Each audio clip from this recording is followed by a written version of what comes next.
అడుగేసి ఆ కొమ్మల్లో పళ్ళన్నీ రుచి చూసి ఆ పళ్ళల్లో మైకంతో మోహం కమ్మేసి చలిగా గిలిగా తొలిగా త్వరగా అటుగా ఇటుగా మరి నువ్వే నాకు ముద్దిస్తావని తడివేదాలు ముద్రిస్తావని నమ్మడానికి ఎంత బాగుందో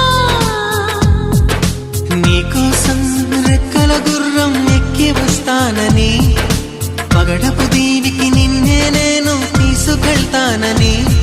ఇక ఏనాటికి అక్కడే మనము ఉంటామని నమ్మడానికి ఎంత